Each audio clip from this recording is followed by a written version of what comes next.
जय हिंद प्यारे साथियों, आप सभी से फिर से एक नए मजेदार वीडियो में हार्दिक स्वागत है। हार्दिक अभिनंदन है।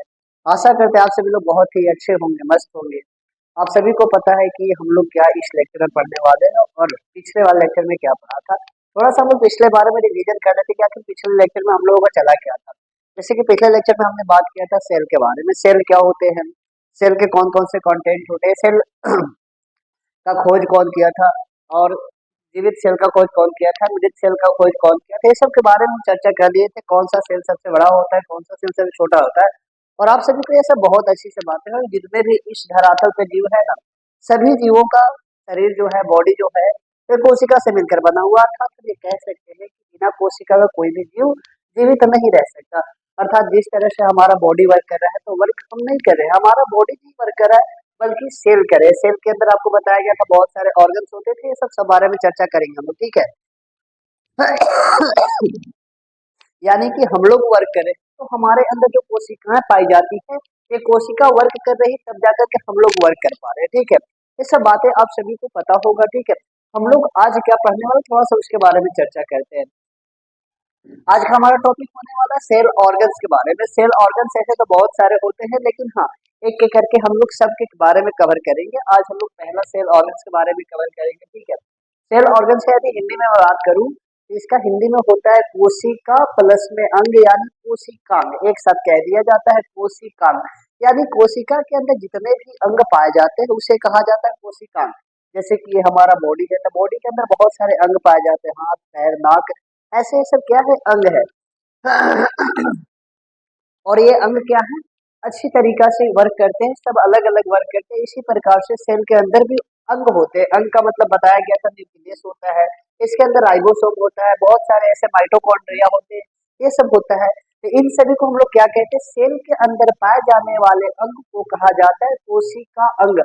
और इन सभी की अलग अलग वर्क करते हैं, तब जाकर के हमारा बॉडी क्या करता है, वर्क करता है। आज इसके बारे में हम लोग चर्चा करेंगे। लेकिन इसको स्टार्ट करने से पहले आपको थोड़ी सी छोटी सी बातें बताना चाहेंगे कोशिका के बारे में। कोशिका आप सभी को बता दिया गया, लेकिन समझिएगा, यहाँ पे हमने लिखा है कि कोशिका भी यहाँ पे दो प्रकार का होता है। यहाँ पे बातें आप जानते होंगे तो बहुत अच्छी तरीका से, ठीक है। बट नहीं जानते होंगे तो थोड़ा सा ये बातें भी नॉलेज भी याद रख लीजिएगा। इस धरातल पे बहुत सारे जीव हैं और सभी जीवों का शरीर कोशिका से मिलकर बना हुआ, ठीक है। और इस कोशिका दो प्रकार का होता है, एक होता है प्रोकैरियोटिक कोशिका और एक होता है यूकैरियोटिक कोशिका। अब दोनों में अंतर क्या होता है, आखिर ये प्रोकैरियोटिक यूकैरियोटिक से अलग कैसा है। सब तो आखिर यू कोशिका से मिलकर बने हुए, तो ऐसा क्यों सबका कोशिका अलग अलग होता है क्या, इसके बारे में हम लोग डीप में पढ़ेंगे। बट थोड़ा सा भी नॉलेज इसके बारे में दे देना चाहते हैं। यदि प्रोकैरियोटिक कोशिका और यूकैरियोटिक देखना चाहते हैं तो सामने देख लीजिए, ठीक है। अब हम लोग जान लेते हैं प्रोकैरियोटिक और यूकैरियोटिक कोशिका क्या होता है। देखिएगा, प्रोकैरियोटिक कोशिका क्या होते हैं ना, कि इसके अंदर यदि कोशिका के अंदर जो कोशिकांग होते हैं, जैसे कि हो गया केंद्रक, राइबोसोम हो गया, माइटोकॉन्ड्रिया हो गया, गोल्गी बॉडी हो गया, ये सब जो कोशिकांग होते हैं ना, इनके ऊपर झिल्ली नहीं पाई जाती, जिसे हम लोग कहते हैं झिल्ली रहित। झिल्ली रहित का मतलब झिल्ली नहीं पाया जाना। तो वैसे कोशिकाओं को हम लोग कहते हैं प्रोकैरियोटिक कोशिका। अब बात रहती है कि प्रोकैरियोटिक कोशिका किसमें मिलती है, तो प्रोकैरियोटिक कोशिका मिलने वाले जीव का बहुत अच्छा उदाहरण है बैक्टीरिया। बैक्टीरिया को हम लोग जीवाणु कहते हैं। कभी नहीं सुने होंगे तो सुन लीजिए, यहाँ पे बैक्टीरिया आपको दिखा भी दिया है, जैसे कि देख लीजिए बैक्टीरिया कैसा होता है, ठीक है।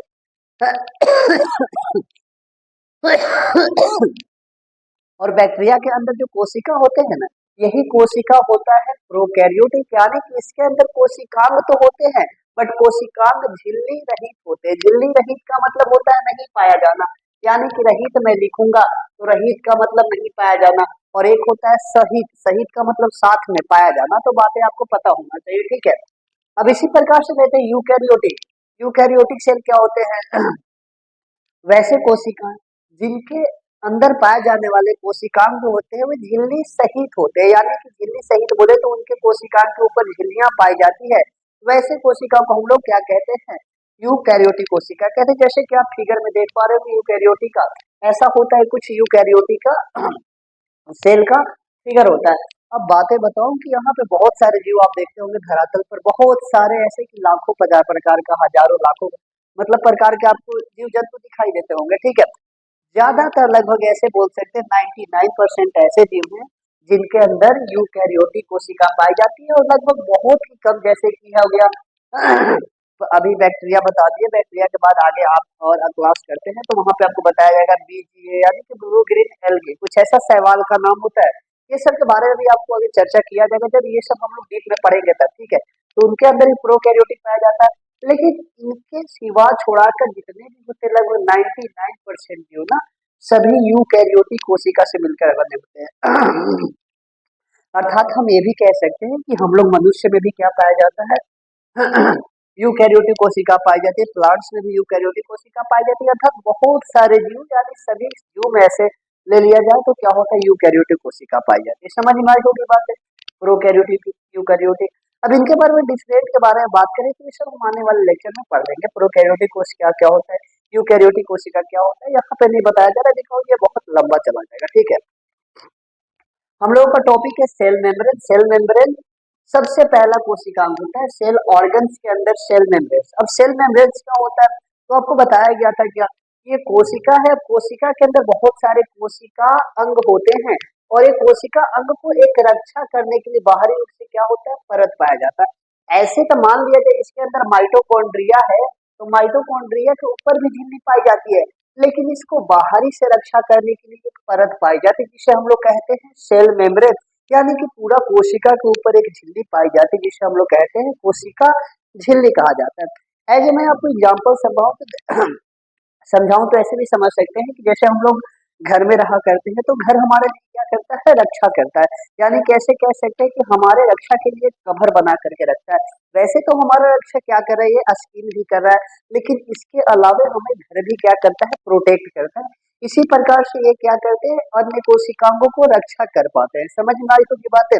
अब यदि आपको पता चल रहा होगा तो ठीक है, नहीं तो यहाँ पे थोड़ा सा फिगर में देख लीजिए कि सेल मेम्ब्रेन का कैसा आकृति होता है। समझ में आई होगी बात है। अब आगे चलते हैं, इसके अन्य नाम भी होते हैं, जैसे कि बताया जाता है कि इसे अन्य नाम जैसे प्लाज्मा मेम्ब्रेन भी होता है, प्लाज्मा मेम्ब्रेन तथा साइटोप्लाज्मिक मेम्ब्रेन के नाम से भी जाना जाता है।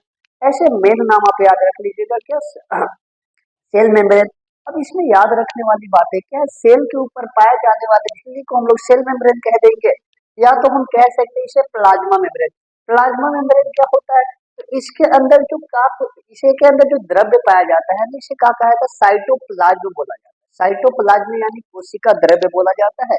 जब हम लोग पढ़ेंगे तो वहां पे बताएंगे। तो ये साइटोप्लाज्म से याद रख लीजिएगा कि साइटोप्लाज्म को भी रक्षा करता है तो प्लाज्मा मेम्ब्रेन भी हो जाएगा, और साइटोप्लाज्म यहाँ दे दिया है यानी साइटोप्लाज्मिक मेम्ब्रेन भी कहा जाता है। समझ में आई होगी बात है। अगला पॉइंट, ये कोशिका के बाहरी पाई जाने वाली संरचना संरचना होती है जो अन्य कोशिकाओं को रक्षा करती है। ये बातें तो मैंने अभी तुरंत बता दिया। ये जो झिल्ली होता है ना, मुख्य रूप से क्या करता है कि जो भी अन्य इसके कोशिकाएं होते हैं उनको रक्षा करती है। अर्थात ये कोशिका के बाहरी पाई जाने वाली संरचना होती है जो कोशिकाओं को रक्षा करती है। समझ में आई होगी बात है। अगला पॉइंट, यह एक एकल स्तरीय संरचना होती है जिसकी खोज सर्वप्रथम स्वान नामक वैज्ञानिक ने किया था। अब यहाँ पे बात समझाते हैं कि यहाँ पे समझने वाली बातें क्या है। यह एक एकल स्तरीय संरचना होती है। एकल स्तरीय का मतलब क्या होता है कि जैसे समझाना चाहूँ तो मैं यहाँ पे बॉडी के ऊपर शर्ट डाला हूँ, तो शर्ट भी एकल स्तरीय है। एकल स्तरीय मतलब एक स्तर का है, यानी कि एक ही लेयर होना चाहिए। ऐसे ठंडे के टाइम में आते हैं तो हम लोग दो तीन ऐसे पोशाक पहन लेते हैं, यूज कर लेते हैं, तो वो 2 लेयर हो जाएगा, 3 लेयर्स हो जाएगा, ऐसे होती है। तो अब बात रहता है कि और भी इसके अलावा बहुस्तरीय होता है क्या, तो आपको जब न्यूक्लियस पढ़ाया जाएगा, न्यूक्लियस यानी कि केंद्रक, तो केंद्रक में बताऊंगा तो वहां पे समझिएगा। केंद्रक के अंदर 2 झिल्ली होती है, यानी कि 2 स्तर वाला झिल्ली होता है, एक स्तर 2 स्तर ऐसी झिल्लियां पाई जाती है। लेकिन यह क्या होता है, यह एकल स्तरीय होता है। ऐसा छापने यहाँ पे नहीं, ऐसे बताने के लिए ऐसे समझा रहे थे, उस समय लिखा गया था, मतलब ऐसे ये ऐसे एक ही स्तर होता है। समझ में आई होगी बातें। यानी कि यह एक एकल स्तरीय संरचना होती है जिसकी खोज सर्वप्रथम कौन किए थे, स्वान नामक एक वैज्ञानिक थे जिन्होंने इसका खोज किए थे। ऐसे इनका वैज्ञानिक का नाम याद रखना भी जरूरी ना है, बट आपको यदि मन में आता है कि आखिर थोड़ा सा पता चल जाए कि आखिर कौन किए थे, कौन ऐसे थे, तो आपको ये जानने के लिए बता दिया गया, ठीक है, कि इसकी खोज कौन किए थे, स्वान नामक वैज्ञानिक किए थे। अब एकल स्तरीय संरचना कैसा होता है थोड़ा सा फिगर में भी देख लीजिए, समझ में आई होगी बात है। अब अगला पॉइंट, कोशिका झिल्ली पर छोटे छोटे छिद्र पाए जाते हैं जिसे हम लोग मेम्ब्रेन पोर यानी कि झिल्ली छिद्र कहते हैं, या जिसे झिल्ली छिद्र कहा जाता है। और यही छिद्र की मदद से आवश्यक तथा अनावश्यक पदार्थों का आदान प्रदान होता है। थोड़ा सा बड़ी बातें बोला है भाई, आप थोड़ा सा पीछे का वर्ग यदि आप पढ़े होंगे क्लास 9 वहां पे याद आ रहा होगा, तो आप पढ़े होंगे कि कोशिका के ऊपर पाई जाने वाली कोशिका झिल्ली को चयनात्मक पारगम्य झिल्ली कहा जाता है। क्यों कहा जाता है आप वहां पे पढ़े होंगे, क्योंकि यह जो भी अपशिष्ट पदार्थ होता है इसे बाहर निकाल देती है और आवश्यक पदार्थों को अपने अंदर ले लेती है। नहीं याद होगा कोई बात नहीं, फिर से हम बता रहे देखिएगा। जैसे कि मैं बताना चाहूँ तो कोशिका यानी कि ऐसे ऐसे कोशिका बॉडी के अंदर बहुत सारे, यानी कि हम लोग जो क्या कर रहे हैं, जैसे कि जो भी आवश्यक पदार्थ है पहले कोशिका के बाहर जा रहा है, कोशिका के बाहर जाएगा तो बाहरी से जो भी आवश्यक पदार्थ होगा इसको कोशिका के अंदर लिया जाएगा। क्यों लिया जाएगा, क्योंकि इसके अंदर बहुत सारे कोशिका अंग है, जैसे माइटोकॉन्ड्रिया।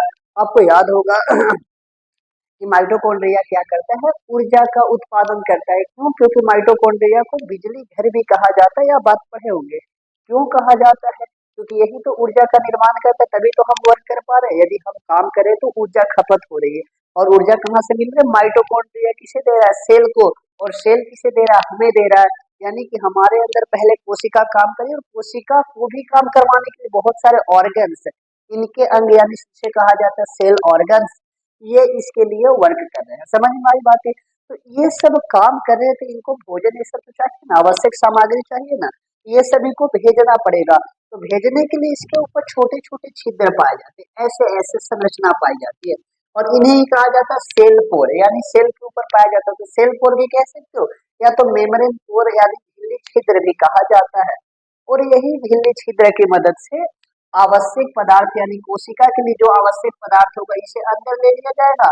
और क्या होता है कि जैसे कोशिका भोजन ऊपर बना लिया, तो बनाने के बाद क्या होता है कि जो भी अपशिष्ट पदार्थ बनेगा उसको बाहर निकालने का काम होगा, इस पोर से बाहर निकाल लिया जाएगा। समझ में आई बात है, यानी पोर की मदद से अंदर भी आता है आवश्यक पदार्थ, और अनावश्यक पदार्थ को बाहर निकाला जाता है।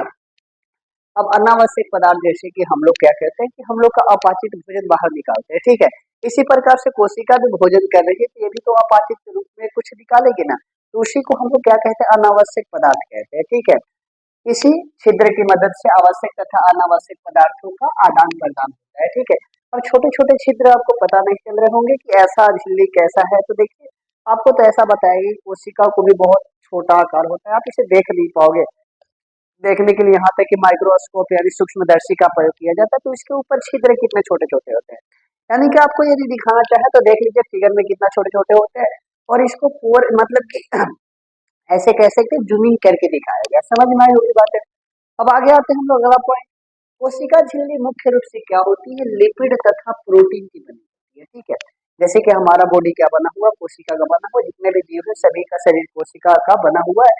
लेकिन हम लोग पढ़ रहे हैं कोशिका झिल्ली, कोशिका झिल्ली यानी कोशिका के ऊपर सबसे पहला आवरण पाया जाता है, उसे पढ़ रहे हैं। तो यह किससे मिलकर बना होता है, तो यह मुख्य रूप से किससे बना होता है, लिपिड तथा प्रोटीन। अब आपके मन में डाउट होगा कि लिपिड तथा प्रोटीन होता क्या है, तो ये आगे चलकर क्या पढ़िएगा, एज बोल सकते हैं कि एक प्रकार का पदार्थ होता है। ऐसे पदार्थ मतलब कि बनने के लिए कार्बोहाइड्रेट, प्रोटीन ऐसा संरचना कुछ जुड़ता है, ठीक है। आपको बताया जाएगा तो वहाँ पे डीप में हम लोग पढ़ लेंगे, लेकिन अभी कुछ बातें याद रखना होता है, तो कुछ बातें याद रख लीजिए, ठीक है। कि जो सेल मेम्ब्रेन होता है, कोशिका झिल्ली होता है, कोशिका झिल्ली लिपिड तथा प्रोटीन से बना होता है, ठीक है। बस सेल मेम्ब्रेन के बारे में बस इतना ही जानकारी थी, ठीक है। अब आगे हम लोग पढ़ लेते हैं सेल मेम्ब्रेन का टाइप्स। अब यहाँ तक पढ़ा जाए तो हम लोग सेल मेम्ब्रेन के तीन प्रकार होते हैं, ऐसे कि सेल मेम्ब्रेन यानी मतलब तीन प्रकार होते हैं, कौन कौन सा तीन प्रकार होता है उसके बारे में थोड़ा सा हम लोग पढ़ लेते हैं, ठीक है। तो आइए इसको भी देख लेते हैं। पहला प्रकार होता है जिसे हम लोग कहते हैं परमिएबल मेम्ब्रेन। परमिएबल का मतलब होता है पारगम्य झिल्ली, पारगम्य झिल्ली भी कह सकते हो, या तो पारगम्य कोशिका झिल्ली कह दीजिएगा तो भी बहुत अच्छी बात है। दूसरा होता है सेमी परमिएबल मेम्ब्रेन, कभी तो आप इंग्लिश वर्ड ऐसा सुने होंगे। सेमी परमिएबल का मतलब होता है अर्ध पारगम्य कोशिका झिल्ली भी कह सकते हो। समझ में आई होगी बात है। और तीसरा होता है इनपरमिएबल मेम्ब्रेन यानी अपारगम्य झिल्ली। समझ में आई होगी बात है। अपारगम्य का मतलब होता है पार आर पार नहीं होना। देखिएगा ध्यान से, सबसे पहला बताना चाहूँ पारगम्य झिल्ली। पारगम्य झिल्ली वैसे झिल्ली होती है जिसके एक ओर से दूसरे ओर पदार्थ आसानी से आ सकते हैं और जा भी सकते हैं, यानी कि पार हो जाते हैं एक ओर से दूसरे ओर। तो वैसे झिल्ली को हम लोग कहते हैं परमिएबल मेम्ब्रेन। अब यहाँ पे एग्जाम्पल लिखा हुआ है, जैसे कि अब आपको थोड़ा सा ऐसा डाउट भी हो सकता है कि ऐसा कहाँ पे पाया जाता है, कहाँ पे परमिएबल झिल्लियां पाई जाती है, यानी ऐसा कहाँ पर कोशिका पाई जाती है जिसके ऊपर पाई जाने वाली है सेल मेम्ब्रेन होती है, परमिएबल होती है, और कहाँ पर अर्ध ऐसा कोशिका पाया जाता है जहां पर पाई जाने वाली कोशिका झिल्ली क्या होती है, सेमी परमिएबल यानी अर्ध पारगम्य होती है। और कहाँ पर ये वाला कोशिका पाई जाती है जिनमें पाई जाने वाली झिल्लियां अपारगम्य होती है। तो इसका मैं एग्जाम्पल लिखवा दूंगा, चिंता नहीं लेना है, ठीक है। अब तो ये समझ में आ गया। और दूसरा होता है अर्धपारगम्य। अर्धपारगम्य का मतलब ऐसा कि कुछ पदार्थों को आने जाने देती है, यानी पूरा नहीं, जैसे पदार्थ गया तो पूरा चला गया तो पारगम्य, लेकिन कुछ जा रहा है, जिसको जरूरत है वही जा रहा है, बाकी को नहीं जाने दे रहा है, और बाकी जो अवशिष्ट है उसको भी निकाल दिया जा रहा है। समझ में आई बात है। यानी कि पूरा पूरा नहीं जा रहा है, तो उसे कहते हैं अर्धपारगम्य, मतलब कुछ को जाना कुछ को आना। समझ में आई होगी बात है। तीसरा होता है इनपरमिएबल। इनपरमिएबल का मतलब होता है अपारगम्य, यानी जाना आना तो बंद है, एकदम बंद, मतलब कि कुछ जा आ सकता ही नहीं। समझ में आई होगी बात है, ठीक है। इसका मैं एग्जांपल लिखवा दूंगा। परमिएबल मेम्ब्रेन होती है, यह होती है स्मॉल इंटेस्टाइन। Small intestine.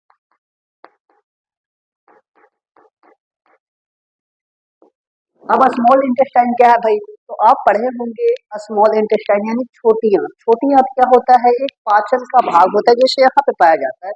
यदि आप डाइजेस्टिव सिस्टम पढ़े होंगे तो ठीक है, नहीं पढ़े होंगे तो वहाँ पे आपको डाइजेस्टिव सिस्टम यानी पाचन तंत्र पढ़ाया जाएगा। वहाँ पे आपको सारी जितने भी पाचन की प्रक्रिया में भाग लेते हैं, जितने भी अंग, उनके बारे में बताया जाता है। तो वहाँ पे एक छोटी आंत एक भाग होता है, मतलब ऐसे बोल सकते हैं पाचन तंत्र का भाग होता है, वो भी कोशिका से मिलकर बना होता है। तो इनकी कोशिकाएं क्या बनी होती है, परमिएबल कोशिका से बनी होती है, यानी कि इसके ऊपर जो झिल्ली पाई जाती है परमिएबल होता है। इसे हिंदी में कहते हैं छोटी आंत।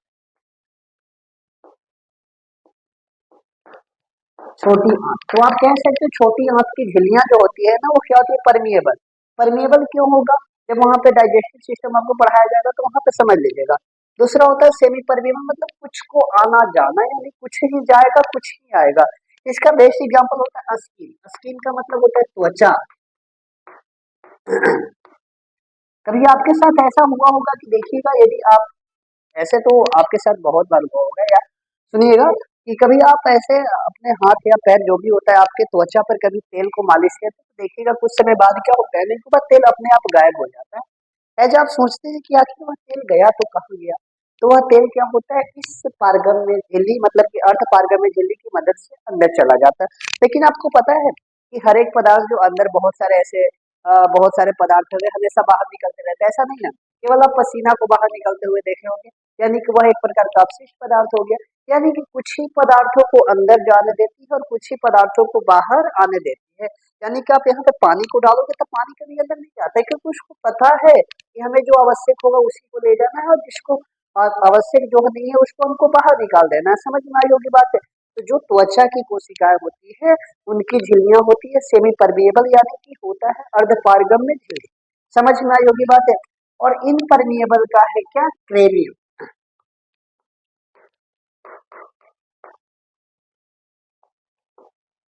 इसे कह सकते हैं खोपड़ी। अब ध्यान से देखिएगा, खोपड़ी की जो झिल्ली होती है ना, इनकी भी कोशिकाओं से बनी हुई है। इनकी जो कोशिकाएं की झिल्ली होती है ये इनपरमिएबल होता है। ऐसे कभी होता है क्या कि सर में से देखिएगा ऐसा सर में से मतलब कि कुछ पदार्थें बाहर आती है अंदर आती है, ऐसा नहीं आपको देखते कभी जैसे आप सर में तेल लगाइए तो वह कभी गायब नहीं होता, वो अपने आप कभी कभी पूछ आ जाता है। समझ में आई होगी बात है। तो यानी कि यहाँ की जो झिल्लियां होती है अपारगम्य होती है। अपारगम्य का मतलब इसके आर पार पदार्थ आया और जाया नहीं जा सकता, वैसी झिल्लियों को हम लोग कहते हैं अपारगम्य झिल्ली। अब आप एक एक करके आसानी तरीके से फिगर भी देख सकते हैं परमिएबल झिल्ली का, फिर है अर्ध पारगम्य यानी कि सेमी परमिएबल झिल्ली का, फिर इनपरमिएबल का मतलब होता है अपारगम्य झिल्ली का, ठीक है। तो इतना था बेसिक नॉलेज पर मतलब कि ऐसे कह सकते हैं कोशिका झिल्ली के बारे में। और हम लोग किसके बारे में पढ़े? अभी हम लोग पढ़ रहे थे यूकैरियोटिक के बारे में। यूकैरियोटिक मतलब कि हम लोग यूकैरियोट से बने हुए हैं, जितने भी जीव हैं जिसको हम देख पा रहे हैं आंखों से, उनका जो कोशिका होता है, उनका शरीर जो होता है यूकैरियोटिक सेल यानी यूकैरियोटिक कोशिका से मिलकर बना होता है। और प्रोकैरियोटिक बैक्टीरिया ये सब होते हैं, ये सब आपको आगे बताया जाएगा एज ए क्लास 11 12 आप पढ़िएगा तो वहां पे आपको बता दिया जाएगा, ठीक है। तो आज के लिए बस इतना ही छोड़ते हैं। हमारा टॉपिक था आज सेल ऑर्गन्स के बारे में। सेल ऑर्गन्स आज हम लोग पढ़ेंगे। अब आने वाले हम लोग लेक्चर में अन्य कोशिकांगों के बारे में चर्चा करेंगे और एक एक करके सारे कोशिकांग को भी पढ़ लेंगे। आशा करते हैं यहाँ तक वीडियो आपको बहुत अच्छा तरीके से समझ में आया होगा, बातें ये सब अच्छा लगा होगा। तो मिलते हैं फिर ऐसा ही मजेदार नेक्स्ट वीडियो में। आज के लिए सभी को धन्यवाद।